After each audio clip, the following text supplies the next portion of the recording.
All right, let's go ahead and dive in. So before we get started, just a couple of housekeeping items. This webinar will run for about 45 minutes total. We'll present for roughly 30 minutes and we'll carve out about 15 minutes at the end for some Q&A. We appreciate everyone who submitted those questions before the webinar. We received a lot of great questions and we're excited to address a few of the common themes we saw at the end of the session. As a heads up, we have a pretty packed house today, so we won't be opening the Q&A tool just to ensure that nobody's questions get lost in the shuffle. To make sure we're able to address your questions, however, we do invite you to drop them in that webinar question submission form that we linked to in the original webinar invitation email. After the webinar concludes, we'll be sending out a pretty robust follow-up email, which will include a recap of the topics we covered today, some online event resources just in case we don't cover your question, a recording of the session, plus a survey for feedback. Please, if you can, fill out this survey just to make sure we continue to provide you with valuable content. You can expect to receive this email sometime in the next day or so. Alrighty, let's get started. My name is Erica, and I joined Eventbrite about 2.5 years ago to drive the Eventbrite Marketing Services program. I'm now focused on strategy and operations for creator marketing tools and new initiatives. This just means that I work closely with product, customer success, and marketing to ensure that your marketing needs are being heard and to make sure that our tools are meeting your core needs. Speaking of product and customer success, we have two experts on the line from those respective teams who have kindly agreed to lend their expertise today. I'd like to introduce Katie Harris and Randy Brown. So Katie is based out of San Francisco, and she's a skilled product manager that joined Eventbrite in 2019 through the Invite acquisition. She spent years focused on new customization products, but recently pivoted to focus entirely on the future of our online event tools. Randy sits with me in our Nashville office and is one of our amazing senior customer success managers. He's been with Eventbrite for over 6 years, and in addition to account management, where he provides strategic guidance to our customers, he's also spent time as part of our world-class customer experience team, supporting creators both big and small. It's also worth mentioning that, contrary to my headshot, I don't actually have a dog. Katie and Randy's photos just gave me some FOMO. So, given the shelter in place orders, I did also want to mention that I am currently working from home as well as the whole Eventbrite team. So please bear with us if we run into any technical issues or uncooperative internet connection along the way. Let's jump right into today's content. So first, let's quickly talk about the agenda for today's webinar. We're going to cover a lot of ground, including an overview of what online event trends we're seeing on the platform, how to set up an online event, how you can change a previously in-person event to become an online event, setting up your video hosting so that your attendees know how to attend your online event, the features of the online events page, some simple pointers on how to promote your online event, and lastly, a few pro tips and best practices we've learned along the way to ensure a good attendee experience. We've seen a big shift in how creators are using our platform during this time. With so many restrictions in place for in-person gatherings, many are pivoting their businesses and events online. We've seen over a 1,000% increase year over year on online events published. 68% of our online events are repeating events, so attendees can choose a day or time that suits them. We've also seen an increase of online event searches on Eventbrite by 9 times. Although we are seeing business and health and wellness events booming on Eventbrite, here are many types of online events that we're also seeing across the platform. These include how-tos, tutorials, and classes, training, webinars, and courses, behind-the-scenes tours of places you wouldn't normally have access to, interviews and performances, and lastly, conferences and shows. You only need to take a look at the events currently live on Eventbrite to see how event creators around the world are pivoting across verticals. As I mentioned, restrictions on in-person gatherings have forced many creators to pivot their events online. While many are understandably doing so to drive revenue and maintain cash flow, we're seeing some other reasons why creators are choosing to pivot to online events. In some cases, creators are simply looking to maintain fan engagement and build brand awareness during the live event downtime. In this case, online events can be a really great way to tap into new audiences.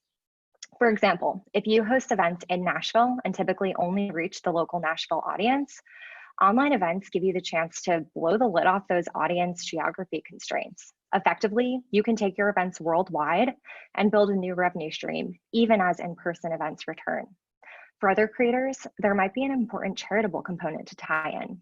An example would be the Lincoln Park Zoo, one of our clients who charges $15 for virtual meet and greets with the zoo animals. 100% of this revenue helps support the zoo's animal initiatives, conservation, and education programs while attendees are unable to buy admission tickets to the zoo. Others are pivoting their events online in order to deliver on sponsorship agreements. Our friends at Daybreaker joined forces with the Marriott Bonvoy Boundless Card to present the Global Saturday Staycation Series, which is a 3-part virtual dance party with 3 exciting cultural themes from Bollywood to Hawaii. The series is a gift to the community, so they're picking up the tab on each ticket. Now, I'm going to pass things over to Katie to walk you through how to set up an online event on Eventbrite. Thanks, Erica. If you already know what type of online event you want to host, we're going to walk through the steps on how to set up an online event. For these steps, we'll be assuming you have a general familiarity with the Eventbrite platform and have set up an event previously or are aware of how to set up an in-person event. Please note that all the steps we'll be covering today will be in the New Create event flow. If you're not on New Create, please contact the support team on how to proceed. There are 3 main steps in setting up an online event. First, setting your location to online event. Second, setting up your online event page so that attendees know how and where to join your event. I like to think of this space as your virtual venue. And lastly, creating your tickets. Let's look into each of these steps in a little bit more detail. Step 1, when creating your event, ensure you select online event when choosing the location. You will then fill out the remaining event details, such as the event name, date and time, imagery, and event summary on the basic info and event detail pages, as you would with a normal event. So step 2 is the important one. I really want to highlight this step as many of you submitted questions on this. When you select online event for your event location, it opens up a new step in the event creation process, the online event page setup. As I mentioned, you should think of this online event page as your virtual venue where attendees can access centralized information about the online event. The online event page is a separate landing page viewable only to registered attendees of your event. Here you can include information relevant to your event, such as webinar links, links to your live stream, and even documents and images. Note that they'll need to be logged into their Eventbrite account to access this page. So if you're one of our creators who mentioned that attendees were having a hard time finding or joining your online event, this is where they'll go to find everything they need. A quick pro tip here is consider adding a blurb in your event description, letting attendees know that once they register or buy tickets, they'll unlock access to this online event page, which includes everything they'll need to join the online event. We'll be exploring a few more of the advanced features of the online event page later on the webinar, so stay tuned. And one quick note on this slide, what you're seeing on the screen is a sneak peek of our refreshed design to this page that will be beginning to roll out to new events next week. Now for the last step. As with your in-person events, you'll need to set up your tickets and ticket types. You can choose between free, paid, and donation ticket types and ensure you have set the capacities in each. You're then ready to publish. Thanks, Katie. So what if you already had an event set up, but you want to move it online? There are 4 easy changes you need to make to your event to make that move. Randy, would you mind taking us through what these changes are? Absolutely. Thank you, Erica. If you currently have an upcoming in-person event live on Eventbrite and it's scheduled for on or before June 15th, you'll now see a prompt at the top of your event dashboard asking if you need to make changes to this event. From this drop-down, you can select postpone or reschedule, cancel, or convert to an online event. Go ahead and select this last option to convert to an online event and hit Get Started.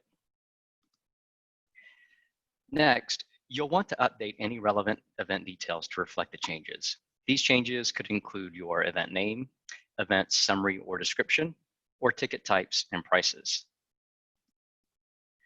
From there, Add your relevant links and content to the online event page so that your attendees know how and where to go to access your online event.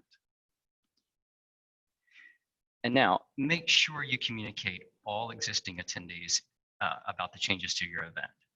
I'd recommend using our emails to attendees tool that lives in your event dashboard under Manage Attendees. You'll be able to send a note to everyone in one fell swoop. You'll mark these changes as complete, and then you're off and good to go. Oh, and one last note. The guided checklist experience we just walked through will appear on your event dashboard only if the event is scheduled for on or before June 15th. If your event is scheduled for after that date and you don't see the checklist option, you can manually move your in-person event to online by clicking Basic Info and updating the location to online. From there, the option to create your online event page will appear, and this is where you'll add your webinar or live stream links. Thanks, Randy. So when running an online event, you'll need to choose the right technology partner to stream or host your event. To be clear, you won't actually be hosting the video portion of your online event from Eventbrite. Eventbrite is simply how you'll sell tickets and gate that access to your webinar or live stream. Eventbrite integrates with global streaming platforms, including Zoom, Vimeo, YouTube, and many more.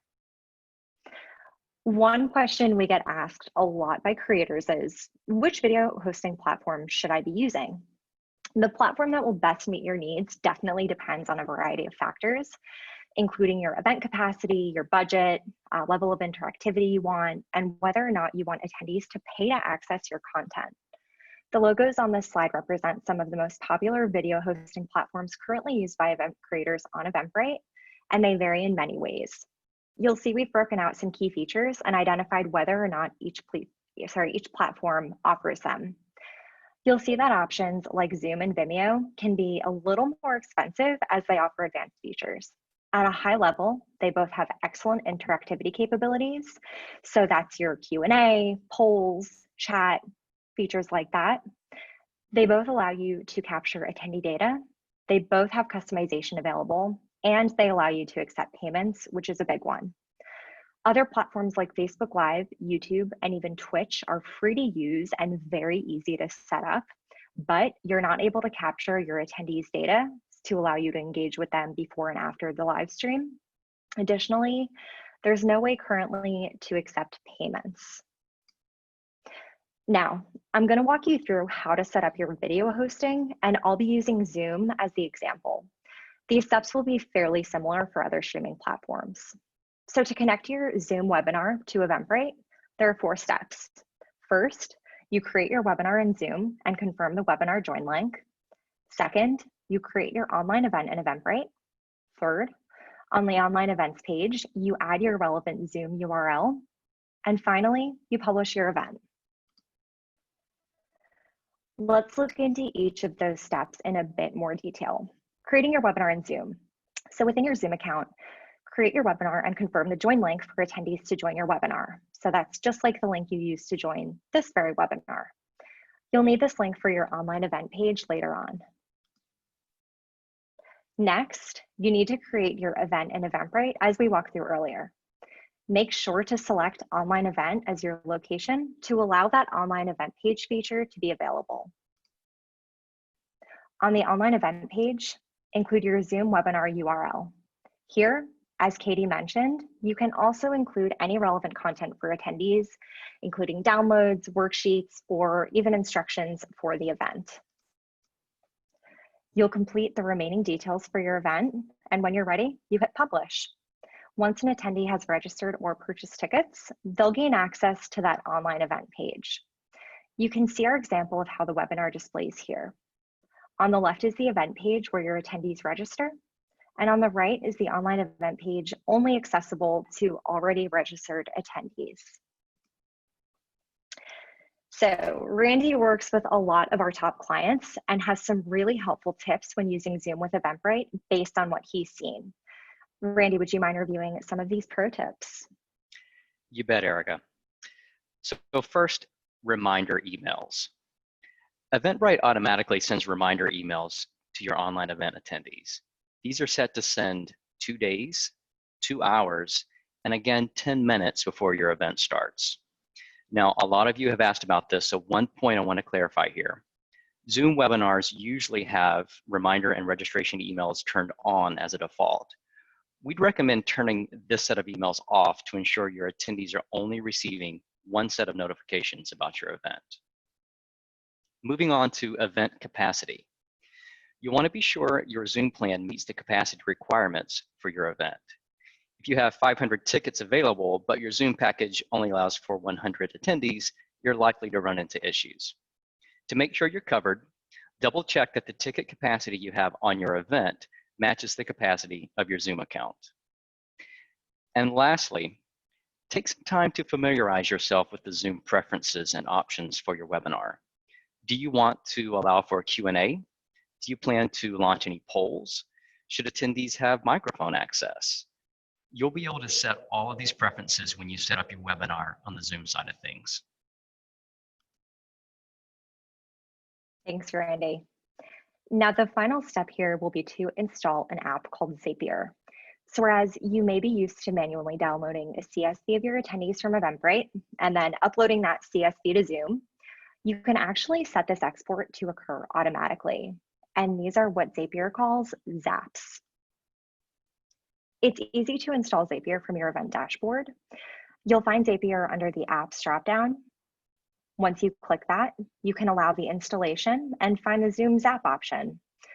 From there, you'll log into Zapier and authorize the installation, find your Zoom webinar and connect it to the Eventbrite event, turn on the Zap, and you're good to go. Now let's review some of the features available with the online events page.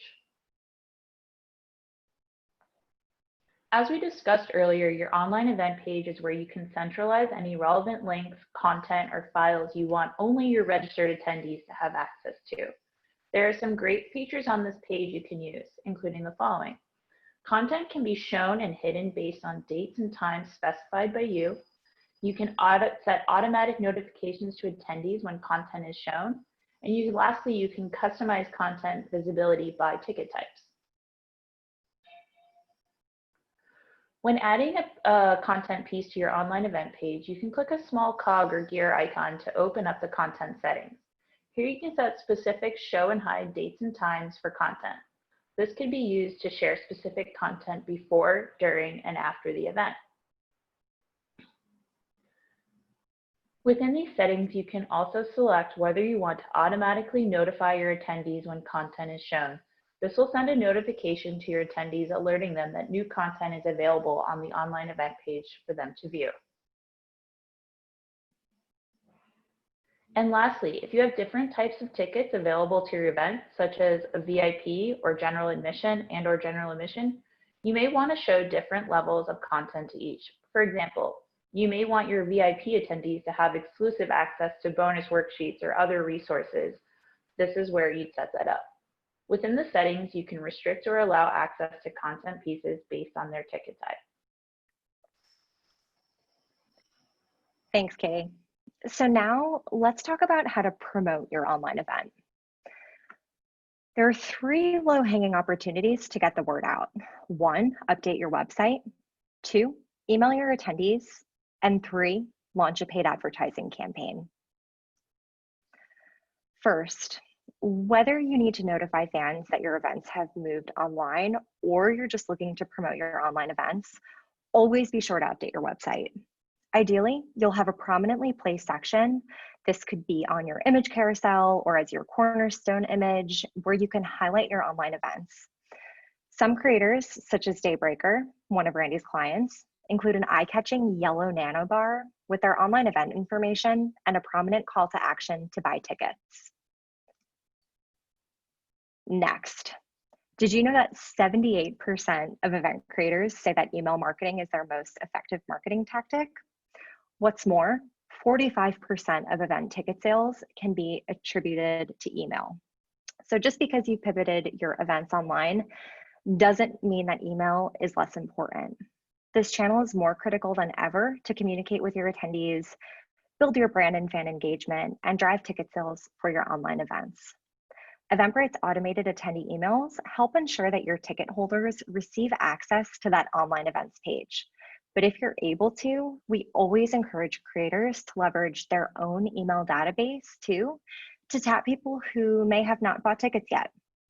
With email service providers like MailChimp, Emma, Constant Contact, you can send regular, fully customized, and segmented campaigns to your list, whether they're ticket holders or not. These campaigns can be used to drive engagement and to drive ticket sales. One final pro tip here: encourage your fans to follow you on Eventbrite.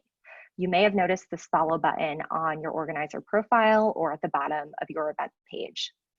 By hitting follow, they'll receive an email and a push notification from Eventbrite each time you publish a new event, effectively allowing them to be first in line for tickets. Now let's talk social. We know that organic social has become notoriously challenging in recent years, right? It's harder than ever to beat the algorithm to surface your events and posts and followers' feeds. Last year, we launched an exciting integration with our app marketplace partner, ToneDead. This integration, called Paid Social Ads, allows you to launch Facebook, Instagram, and Google AdWords campaigns in minutes directly from Eventbrite. Now, you can use the tool to promote your online events. On average, paid social ads helps event marketers make $9 back on every $1 spent.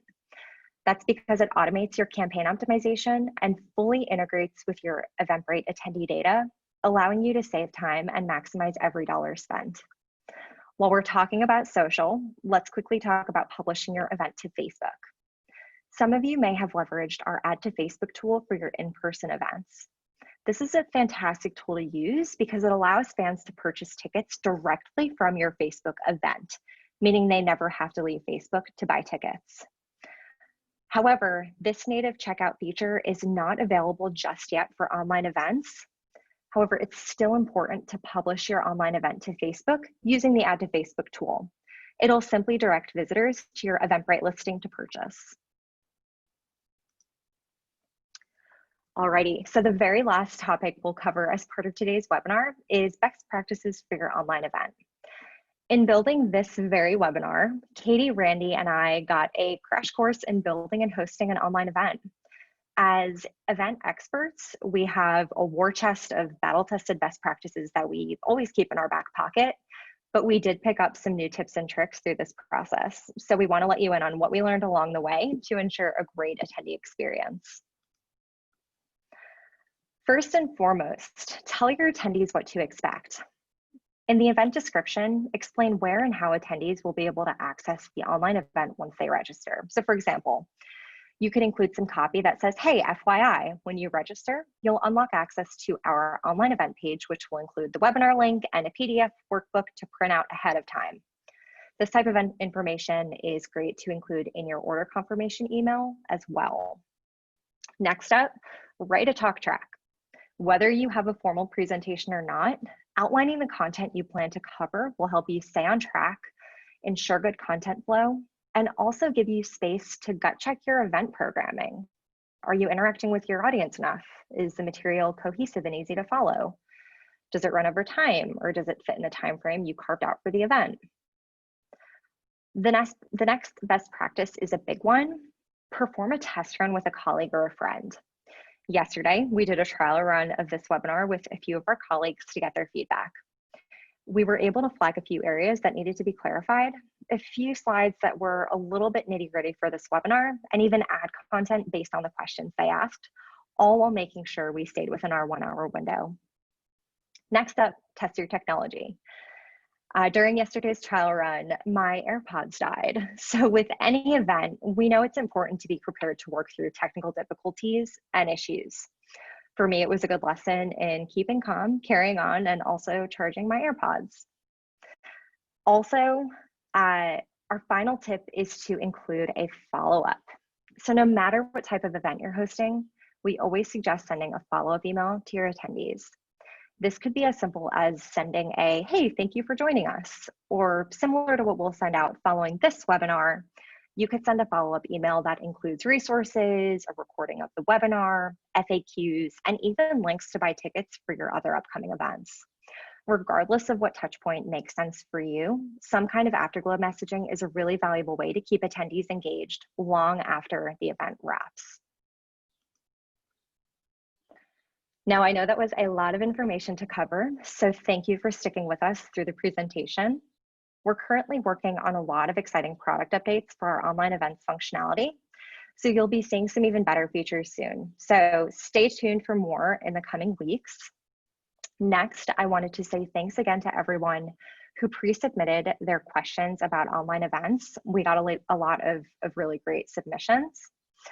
So we'll take a few minutes now to cover some of them. And please remember, if we don't get to your question, we'll be sending that follow-up email with a bunch of resources, how-tos, and help center articles that'll help cover everything we talk about today and then some.